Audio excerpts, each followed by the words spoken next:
Okay, hi everybody. This is take number 6 or 7. I shaved off my face. I was gonna see if Patty would, kiss more. Anyway, we're at Lone. Thanks, baby. We're at Lone Rock, and you can see the rock way over there. And this place is super busy. We're just off the road because if you go anywhere else, the sand is ridiculous. I think the second night we were here, a guy come knocked on my door and wanted to know if I could pull him out. And it looks like there's somebody behind us that's pulling out right now. So to give you an idea, these things can get stuck. The sand is everywhere. What I'd recommend is if you're coming down, what's the main freeway out here? 89. 89. You get off to go here, you got to come down into where this is. This is on the beach. We probably went down further than we have to. When you first get off, there's a parking area right after you pay your fees and all that. You can immediately take a left, and there's a lot of parking right there, and you don't have to come down on the beach and get stuck. You can basically come walk down. You can ride your bike down. If you have a 4x4 side by side, you can ride those down. That's what I would recommend you do, because you're going to get sand everywhere. I'm gonna have Patty talk about what we went through to get here, because we got caught up in that fire. Well, we didn't get caught up in it, the tunnel fire. We were smart enough to go around it, but the problem with that is it was an extra, what, 50-60 miles? Yeah. We left Verde Valley and we drove up towards Flagstaff, and because the fire was burning just to the northwest of Flagstaff, we skirted around it, but it took us out about 50 miles over to the east, farther than we needed to. So by the time we got back around, it was a considerable jaunt out of our way. Yeah. And the road was not really well paved. Well, it had a lot of frost heaves in it because it was at a higher elevation, and so our rig got bounced around a lot. You talk about an earthquake. It knocked down the blinds in the back that go across. There's a little aluminum rod thing that fastens up to the window, but it has these little tiny plastic things that hold everything in.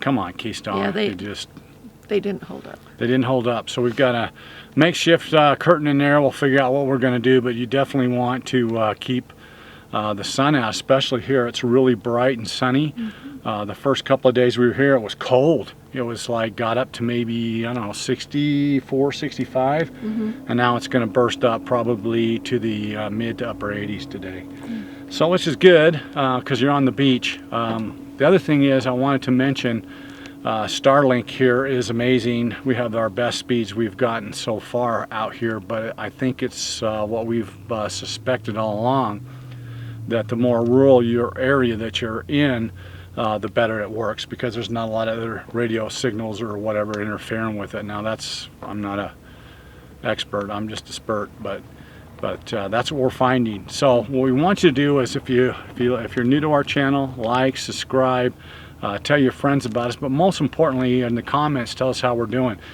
We try to travel the country as inexpensively as possible. We're always looking for boondocking. We're set up for boondocking. 1600 watts of solar on the roof. I've got 2 charge controllers. I've got a pure sine wave, about 3500 pure sine wave inverter in the rig. I have generators if we need it, but we've had enough sun that we've done really well just off the sun. So that's our goal. So we're going to be leaving here in a few days, and we're going to go up to we're going to go up to the north in northern Utah. We're in southern Utah now, and we're going to go up to the northern part of Utah. Where exactly, we're not 100% sure, but we'll probably do a vlog about that. Mm-hmm. What else am I missing? That's it. So that's it. Hey, like and subscribe. If you're new to the channel, welcome. Tell us how we're doing, and we appreciate you, and we'll see you in the next vlog. All right, bye all. Bye all.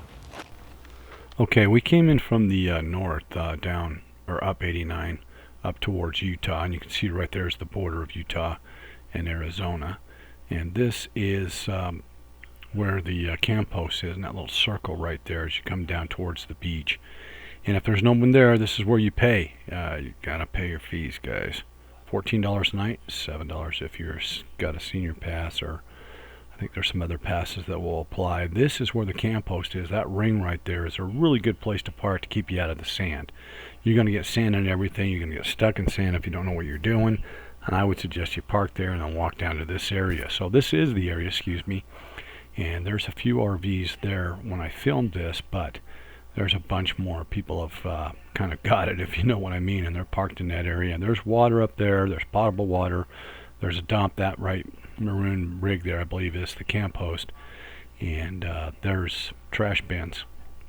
Oh, that's pretty good. I took a picture of the camp host. Like, someone must have made a joke there. Anyway, this is a little bit further down. This is where you can get the dump and get your potable water in this area right here.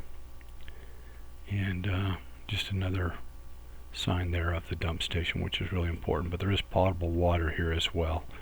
And I didn't get a picture of that, but basically that's where you can get potable water. This right here is a little restroom. There's no showers there. There's a outdoor shower thing that you can wash off your feet, but I don't believe that it's up far enough where you can take a shower. But the bathrooms are pretty nice. This is a view of it from the outside. The day was a little overcast, but it doesn't matter. There's the rock. There's the Lone Rock, and years ago that used to be totally surrounded with water, and if you look real close you can see this kind of green, like almost a grass growing around it, for the water being there for so many years, because it's still kind of moist. And this is a view down into Lake Powell, which has just disappeared. This is that spray that I was telling you about that you can wash off your feet, and I don't believe it's higher. So, but that's Lone Rock. That's what it looks like right now.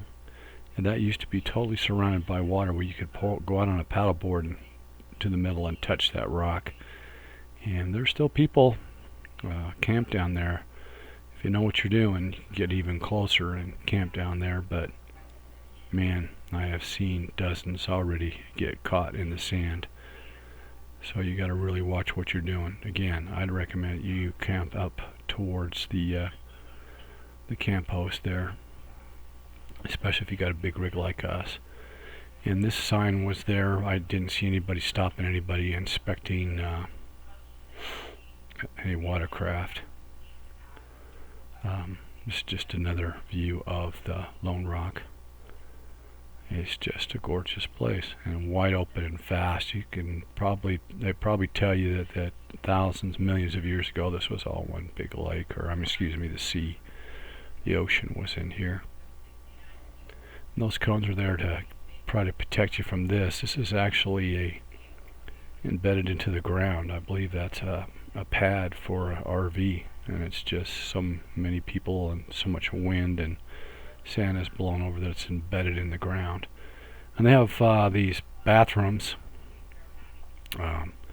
vault toilets all over the place. And there was a sign up saying that they've got to have them up for you to camp around every 200 feet or some weird thing, some government program that didn't work out.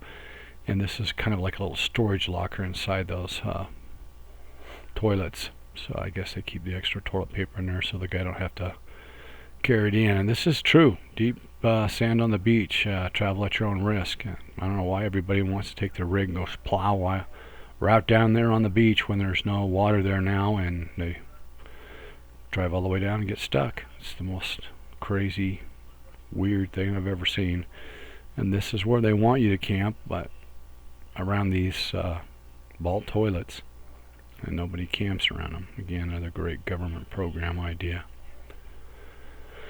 And this was it. Later today I went out again and filmed, because you can see that how far Lake Powell has gone down.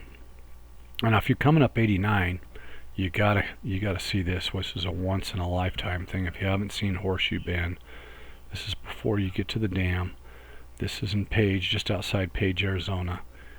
This is an incredible view. There's nothing like it in the whole world that I've ever seen. It's just the Grand Canyon at its most magnificent, most beautiful. And years ago I just walked out to this edge. They didn't have any pullover place for parking or anything. You just literally people would say, hey, in town, walk out there and you'll see this cool thing they call Horseshoe Bend. And I walked out there, about walked off the edge of the cliff. It just, boom, just comes right up on you, because all that around there is cliff area. And you can see way down there that red dot. That's how big the area is. That's actually a porta potty and somebody down there. And this is courtesy of I Go Where I'm Towed. I just really like the pictures because he shows you how much the water has gone down. He sent me these pictures because he came through here first. I'm pretty convinced that he used up all the water. You know, I'm just saying.